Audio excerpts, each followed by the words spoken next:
Hi guys. आज के इस वीडियो में हम लोग आईआईटी का आईसर एप्टीट्यूड टेस्ट का प्रीवियस ईयर क्वेश्चन करने वाले हैं, जिसमें आज हम लोग कॉम्प्लेक्स नंबर और सीक्वेंस सीरीज का क्वेश्चन सॉल्व करने वाले हैं। ठीक है, तो स्टार्ट करने से पहले मैं आप लोगों को कुछ बता देता हूँ। क्वेश्चन बनाने से पहले आप लोग क्वेश्चन देखिएगा, स्टॉप करिएगा, पॉज कीजिएगा और उसके बाद क्वेश्चन को सॉल्व कीजिएगा। फिर नहीं बनता है तब जाके आप लोग सॉल्यूशन देखा कीजिए। ठीक है, यही प्रोसेस से कीजिएगा तो प्रैक्टिस भी हो जाएगा साथ में और समझ में भी आ जाएगा। ठीक है, और चैनल को लाइक शेयर एंड सब्सक्राइब जरूर करिए। और ऐसे कंटेंट के लिए मुझे कमेंट करके बताइए और क्या आप लोगों को मैं प्रोवाइड कर दूं, जिससे आप लोगों का आईएसआर एप्टीट्यूड टेस्ट अच्छी ढंग से क्लियर हो जाए और आप लोग आईआईएससी बेंगलोर पहुंच जाए। ठीक है, तो पहला क्वेश्चन आपका सीक्वेंस सीरीज का ये रहा। देखो, A B as a distance geometric mean of equal to this दे दिया है। ठीक है, तो टी का मस्ट बाई वैल्यू क्या होना चाहिए? तो मतलब हम लोग तो पता है कि ए बी का ज्योमेट्रिक मीन अगर बोलते हैं, तो मान लो सी अगर ज्योमेट्रिक मीन है तो सी का वैल्यू क्या हो जाएगा? रूट ए बी, मतलब C square is equal to A B, यही है। और इसका ज्योमेट्रिक मीन ऑप्शन क्या दिया हुआ है? Geometric mean c equal to दिया हुआ है a power t minus 99 plus b into t minus 99 divided by a into t minus 100 plus b into t minus 100। ठीक है, तो ऐसा ऑप्शन आ जाए कि c square is equal to A b हो जाए या c is equal to A b by root two हो जाए। ऐसा कुछ अगर मेरा फॉर्मूला प्रूफ हो जाता है तो मेरा ऑप्शन मतलब मैच कर जाएगा। तो ऑप्शन क्या करते हैं? T must be equal to, पहला ऑप्शन पुट करके देखते हैं। T option must be put करेंगे वहां पे, तो ए इज इक्वल टू क्या आ जाएगा यहाँ पे? 199 माइनस 198 बाई बी 199 माइनस 198। ठीक है, एक मिनट, इसको और सफा से ले लो। 1 - 198। ठीक है, फिर नीचे में भी आएगा क्या? ए इज इक्वल टू यहाँ पे 199 199 minus 200 minus B power 199 minus 200। हम पुट कर रहे थे, यहाँ पे पुट किए हैं टी इज इक्वल टू क्या? 199 डिवाइडेड बाई 2, पहला ऑप्शन पुट। तो यहाँ से सी का वैल्यू क्या आ गया मेरे पास? देखो जरा, ऊपर में ए प्लस बी, नीचे में 1/a प्लस 1/b। तो इसको सॉल्व करेंगे तो क्या आ जाएगा हमारे पास? देखो, इसको सॉल्व करेंगे तो ए प्लस बी ऊपर, यहाँ सी स्क्वायर का वैल्यू कर रहे हैं। ठीक है, सी स्क्वायर का, ए प्लस बी इधर और A plus B, A B ऊपर, A B cancel out, C square is equal to A B अगर मेरा पता चल गया तो इसका मतलब क्या है? यही इसका मिड पॉइंट होगा। टी का वैल्यू मतलब ज्योमेट्रिक मीन हमको यहाँ पे पता चल रहा है, तो मतलब टी का वैल्यू क्या होना चाहिए? A is the correct answer, 199/2 is the correct answer. अगर वही ऑप्शन हम लोग का लक अच्छा था कि पहला ऑप्शन के थ्रू गए और पहला ऑप्शन में ही मेरा सॉल्व होके आ गया, तो अगर दूसरा तीसरा चौथा ऑप्शन में चेक करते तो इसी टाइप से इसको सॉल्व करना पड़ता और हमारा आंसर आ जाता। ठीक है, चलिए नेक्स्ट क्वेश्चन में चलते हैं। Sum of n consecutive term of an AP consisting of an integer is 161। ठीक है, तो इसको सॉल्व करते हैं भाई। पहले सम ऑफ एस एन का वैल्यू क्या है? S N is equal to n/2 into 2a, मतलब a प्लस एल लिख सकते हैं, first term into last term, या फिर n/2 into a plus n-1 into D, इस तरह कर सकते हैं। ठीक है, अब बोल रहा है कि सम ऑफ एन टर्म दिया हुआ है 161, तो इसको हम लोग एस एन का वैल्यू क्या लिख सकते हैं? एस एन का वैल्यू क्या लिख सकते हैं?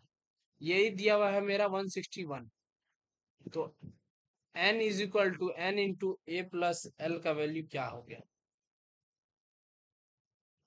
322। तो ए प्लस एल का वैल्यू क्या होगा? ए प्लस एल का वैल्यू क्या होगा? A plus L is equal to 322/n। अब देखिए 322/n का हम लोग इसको फैक्टराइज करते हैं। जो भी होगा जो भी हमको n का पॉजिटिव वैल्यू निकलना है, वो या तो 5 हो या 6 हो, या जो भी ऑप्शन में हो, वो इसका डिवाइड कर देगा, परफेक्ट डिवीजर हो जाएगा, तब इसका एक तो फैक्टर मिल जाएगा। तो 322 को डिवाइड कर रहे हैं 2 से, पहला 161, फिर 7 से, ये कितना हो गया 23, ठीक है, और ये 23 से। तो यहाँ पे हमको 2, 7 और 23 तीनों क्या मिला हम लोगों को? प्राइम फैक्टर मिला, फैक्टर इसका मिला, तीनों प्राइम नंबर है, तो 7 ही इसका करेक्ट आंसर हो जाना चाहिए। देखो ऑप्शन में 7 भी है। पॉसिबल वैल्यू या 2 भी ऑप्शन होता तो 2 भी करेक्ट था, 23 भी होता तो 23 भी करेक्ट था, 1 भी होता तो 1 भी करेक्ट था। लेकिन पॉसिबल वैल्यू ऑप्शन में क्या दिया हुआ? 7। आंसर क्या हो जाएगा? 7 is the correct answer for this question. ठीक है, चलिए अब नेक्स्ट क्वेश्चन में चलते हैं। आप लोग इस क्वेश्चन को पढ़िए, और एक कंसेप्ट क्लास 8 में हम लोग पढ़े थे, और यहाँ क्लास 11 में भी एक कंसेप्ट पढ़े हैं, उन दोनों का कंसेप्ट मिला के इसको सॉल्व करना है, बस सिंपल। टी टेम्परेचर कितना है? 14.9 डिग्री सेल्सियस। अब रेट क्या है? रेट है 1% इंक्रीज कर रहा है कि इंक्रीज कर रहा है, ठीक है, मतलब इंक्रीज ऑफ रेट कितना है भाई? 0.01% पर ईयर। 0.01 यही है रेट इसका, इंक्रीजिंग का रेट 0.01, ठीक है। अब टाइम कितना दिया है भाई? 15 साल, 35 और 20, 15 साल हो गया, 15 ईयर्स। तो हम लोग एक कंसेप्ट पढ़े थे, T is equal to T nought 1 + r⁻t, ये पढ़े थे, याद आ रहा है? Compound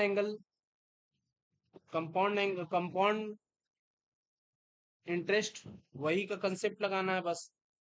T is equal to T nought, ये हो गया टी नॉट 1 + r का value 0.01, T is equal to 15। अब इसको सॉल्व करेंगे तो एक कंसेप्ट पढ़े थे हम लोग, 1 + x⁻n रहता है तो 1 + nx हो जाता है। ये बाइनोमियल का कंसेप्ट है, तो यहाँ उपयोग कर दे रहे हैं। 14.9 इंटू 1 + 0.15, 1.5, तो आंसर क्या हो जाना चाहिए हमारे पास? 14.9 इंटू 1.15, ठीक है। ये दोनों को सॉल्व करो, मल्टीप्लाई करो, 17.135 आपका आंसर आ जाएगा, ठीक है। कैलकुलेट करके एक बार देख लेते हैं क्या आ रहा है। 14.9 इंटू 1.15, ठीक है। तो ये आपका डिग्री सेल्सियस हो जाएगा 15 साल बाद, ठीक है। इसमें यही कंसेप्ट था, 1 + x⁻n का वैल्यू हम लोग 1 + nx ले सकते हैं। इस क्वेश्चन में यही कंसेप्ट था, और कुछ नहीं, बाकी सिंपल कंपाउंड, ठीक है। S N is equal to दिया हुआ है समेशन का, एस एन का value, S N is equal to दिया हुआ है n/2 into C plus A N, ठीक है। सी क्या है? C with real number of N, some real number, ठीक है। तो ये सीक्वेंस क्या है बताना, ए एन है स्टार्टिंग। तो इसको हम लोग सी को फर्स्ट टर्म लिख सकते हैं कि नहीं? मान लो सी को अगर इस टाइप का लिख देते हैं, ये फर्स्ट टर्म है और ये लास्ट टर्म है, लास्ट टर्म, ठीक है। तो एस का वैल्यू क्या लिख सकते हैं? एस एन का वैल्यू हम लोग तो पढ़े थे a/2 a+an। तो यहाँ पे ए को सी की जगह फर्स्ट टर्म बोल दिया, ए एन हो गया लास्ट टर्म, तो इसका मतलब a1 A2 A3 ये अप टू AN क्या है ये एक AP में है AP। तो ऑप्शन कौन सा करेक्ट हो गया? A is the correct answer for this question. Hope आप लोगों को ये समझ में आया होगा। चलिए अब कुछ कॉम्प्लेक्स नंबर का क्वेश्चन है उसको हम लोग सॉल्व करेंगे। तो पहला क्वेश्चन आपके स्क्रीन के सामने ये रहा। 20 सेकंड का टाइम है, आप लोग देखिए सॉल्व कीजिए। नहीं होता है उसके बाद स्टॉप करके सॉल्व कीजिए, उसके बाद मैं पॉज करके मैं यहाँ सॉल्व करता हूँ। जब भी ऐसा टर्म दिख जाए आप लोगों को तो एक चीज हम लोग को पता है, x² + x+1 = 0। ठीक है, तो इसमें हम लोग 1 - x से डिवाइड कर दो, दोनों साइड मल्टीप्लाई कर दो, तो यहाँ से हमको x³ = 1 पता चल रहा है। इसका मतलब ω³ = 1। अब ऐसा हमको टर्म खोजना है कि ω³ 1 हो जाए। ठीक है, तो पहला टर्म इसको सॉल्व करेंगे तो क्या बनेगा हमारे पास, ω² + 1/ω। फिर इसमें क्या बनेगा, ω⁴ +1/ω², and so on. Last term क्या है, ω⁴200 +1/ω², ω/100। ठीक, फर्स्ट टर्म क्या होगा देखो, जहां ω⁴ आ गया तो उसको हम लोग क्या लिख सकते हैं, ω⁴ को क्या लिख सकते हैं, ओमेगा लिख सकते हैं। ठीक है, इसी टाइप का हम लोग, क्योंकि ω⁴3n जो है वो 1 हो जाएगा। ठीक, तो हमारा 99 सीरीज तक क्या क्या रहा होगा बताओ जरा। पहला ये इस टाइप का फॉर्म में मिलेगा हमको, पहला ये मिलेगा, दूसरा क्या मिलेगा, ω⁴, इसके बाद ω⁴6 +1/ω⁴3 ये मिलेगा। तो ये पहला टर्म, दूसरा टर्म और तीसरा टर्म। ठीक है, तीसरा टर्म, तो पहला टर्म में क्या वैल्यू आ गया हमारे पास, ये तीन टर्म को हमको सॉल्व कर रहे हैं। ठीक है, ऐसा तीन तीन तीन करके 33 टर्म रहेगा, 33 टर्म, और उसके बाद 100वां टर्म तो यही है मेरे पास।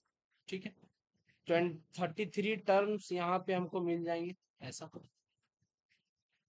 ठीक है, अब इसका वैल्यू को सॉल्व करो बस, इसका वैल्यू को सॉल्व करते हैं, ये वाला टर्म का वैल्यू को इधर सॉल्व करते हैं। ठीक है, तो इधर का वैल्यू मुझे क्या मिल रहा है बताओ जरा।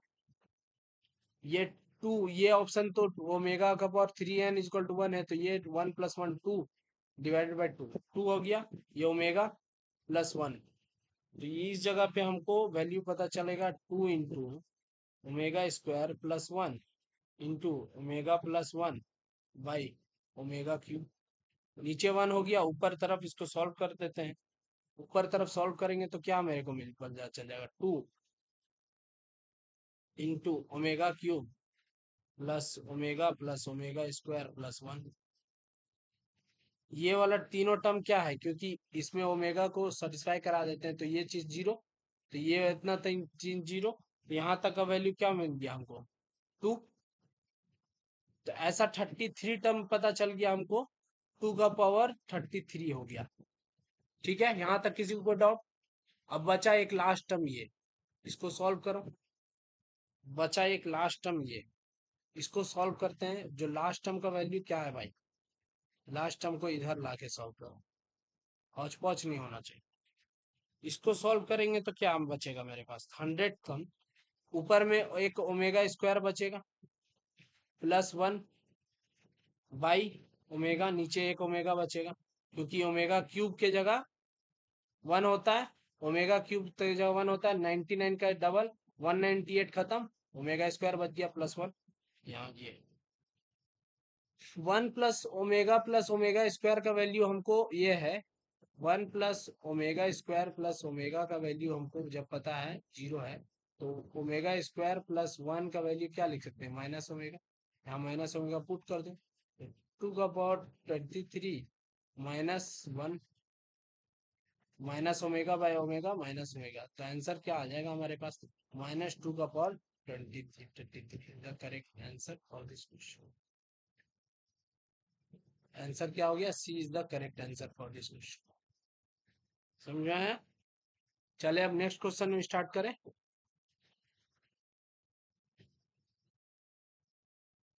चलिए, ये इसमें बाइनोमियल भी लगेगा, लॉग भी लगेगा। अब आप लोगों को इतना हिंट दे दिया, अब स्टॉप करके आप लोग सॉल्व कीजिए, और उसके बाद 20 सेकंड के बाद आप लोग इसका सॉल्यूशन देखना स्टार्ट कीजिएगा, ठीक है?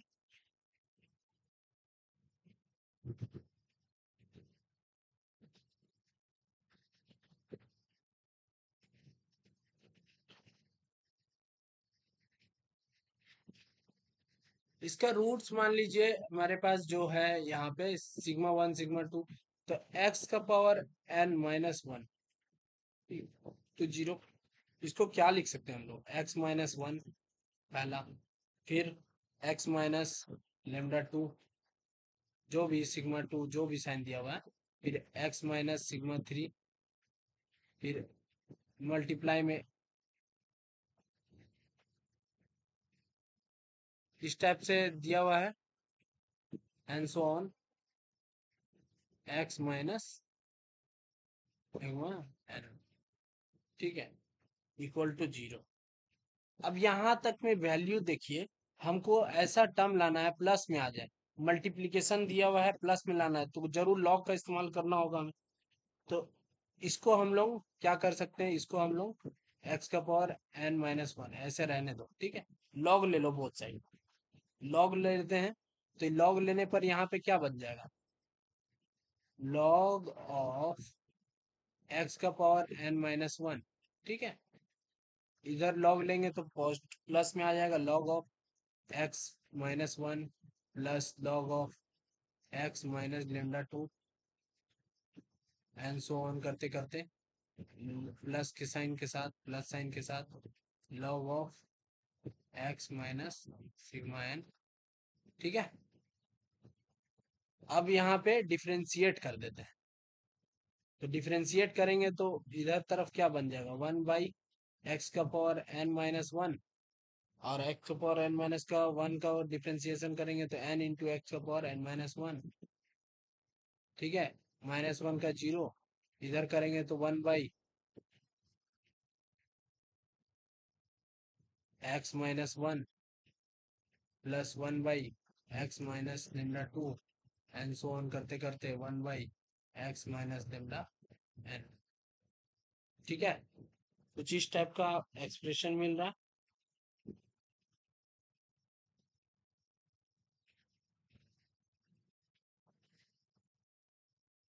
अब यहाँ पे वैल्यू हम लोग x का वैल्यू क्या पुट करेंगे, टू पुट करेंगे। तो x का वैल्यू टू पुट करेंगे जैसे ही, तो यहाँ पे क्या बन जाएगा, n two n minus two N minus one, two का power n minus one is equal to one by two minus one, one half, plus one by two minus, देखिए वो एक्सप्रेशन मिल गया मेरे को जो चाहिए था, one by to lambda power n, वो एक्सप्रेशन मिल गया। इसको माइनस वन इधर भेज दीजिए, जो हमको वैल्यू चाहिए, ये वैल्यू हमको चाहिए, इसको उधर ही रहने दो। अब ये इसको इधर भेज दो, तो इसको सॉल्व करेंगे तो क्या आंसर आ जाएगा, n इंटू टू का power n minus one by two का power n minus one minus half is equal to, आपका आंसर आ जाएगा टू का पावर n माइनस वन,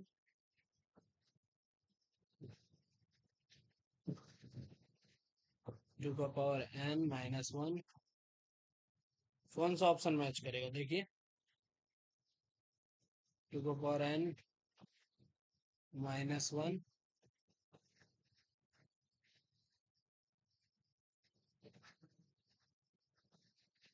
इसी टाइप से ऑप्शन नंबर हमारा टू, आपका B is the correct answer for this question, ठीक है?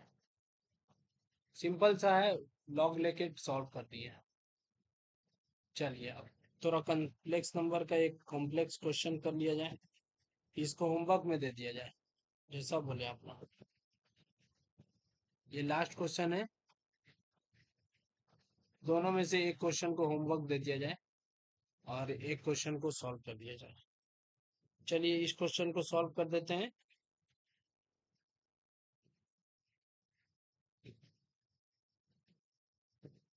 ठीक है।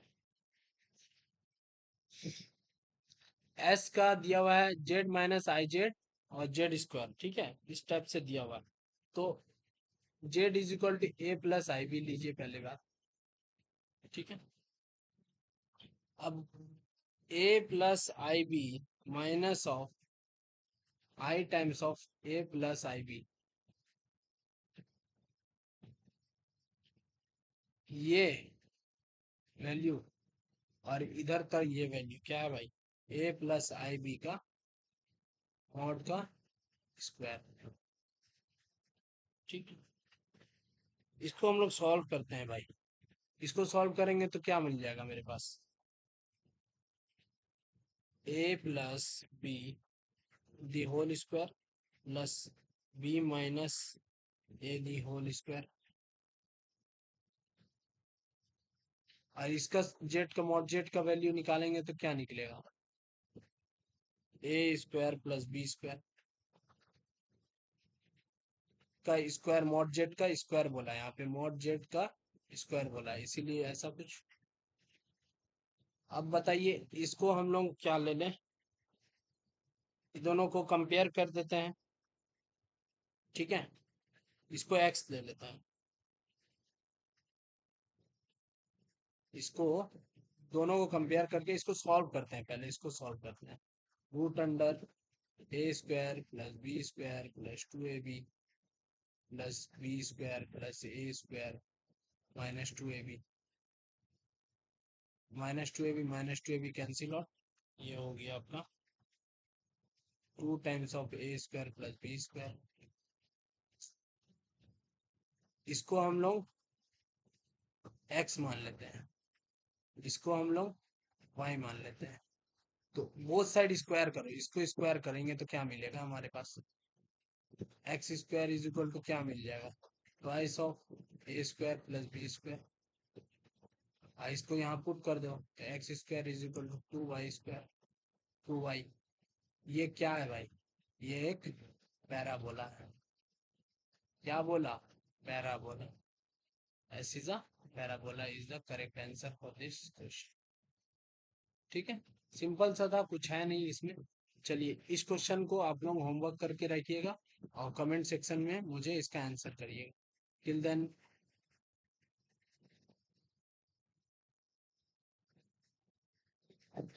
Thanks for watching.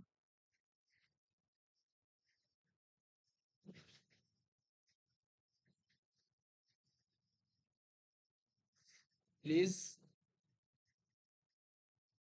Like share and subscribe. मिलते हैं नेक्स्ट वीडियो में, टिल देन टेक केयर,